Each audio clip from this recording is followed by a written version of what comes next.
Good morning students. जैसा कि हमने फ्लेमिंगो बुक से the red trap chapter start किया हुआ है। कल हमने उसका फर्स्ट पार्ट किया था, उसके क्वेश्चन आंसर्स मैंने आपको भेजे थे। आज हम उससे नेक्स्ट इसको पढ़ेंगे। अब तक हमने पढ़ा था कि कैसे उसने उस प्रॉक्टर के घर पे रुका, उसकी मेहमान नवाजी हुई और बाद में उसके 30 करोनर पैसे चुरा करके वो निकल पड़ा। और आगे कह रहा है as he walked along with the money in his pocket.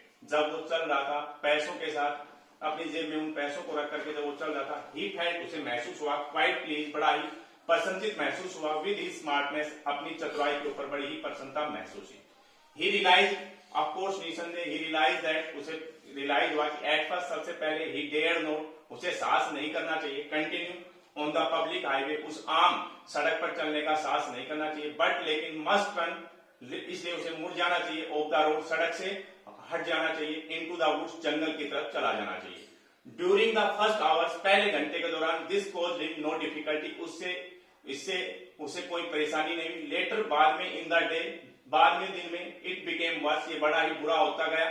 For it was a big and confusing forest, क्योंकि ये बड़ा और कंफ्यूजिंग, भ्रम पैदा करने वाला जंगल था, विच ही हैड गोटन इनटू, जिस जंगल के अंदर वो चला गया था। ही ट्राइड, उसने कोशिश की, टू बी श्योर, आश्वस्त होने की, टू वॉक, चलने की, इन ए डेफिनेट डायरेक्शन, एक निश्चित दिशा में चलने की उसने कोशिश की, but the paths twisted back and forth so strangely, लेकिन रास्ते आगे पीछे होते जा रहे थे बड़ी ही अजीब तरीके से।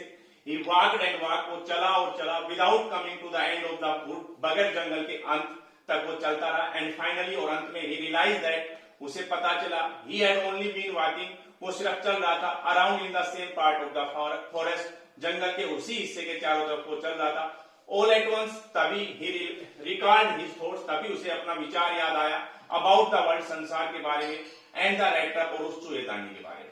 Now his own turn had come, अब उसका खुद का नंबर आ चुका था।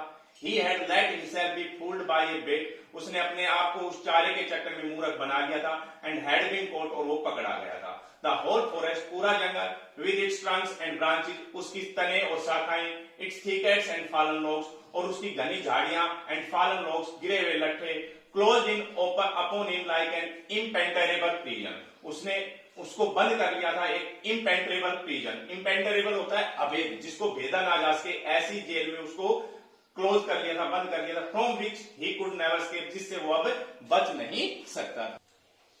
It was late in December, ये दिसंबर महीने का अंत था। Darkness was already descending over the forest, अंधेरा पहले से ही जंगल में उतर चुका था, अर्थात जंगल में छा गया था।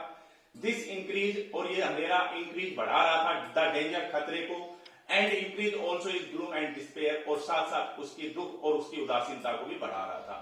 Finally, अंत में, he saw no way out, उसने देखा बाहर जाने का कोई रास्ता नहीं है, and he sunk down on the ground, और वो जमीन पर बैठ गया, टायर्ड टू डेथ, और वो इतना थक गया था जैसे कि वो मरने वाला हो, थिंकिंग दैट, और ये सोचते हुए कि his last moment had come, उसका अंतिम पल आ चुका था। But just as he laid his head on the ground, लेकिन जैसे ही उसने अपने सर को ग्राउंड पर लिटाया, ही हियर्ड ए साउंड, उसने एक आवाज को सुना, ए हार्ड रेगुलर थंपिंग, एक सख्त लगातार थपथपाने की आवाज।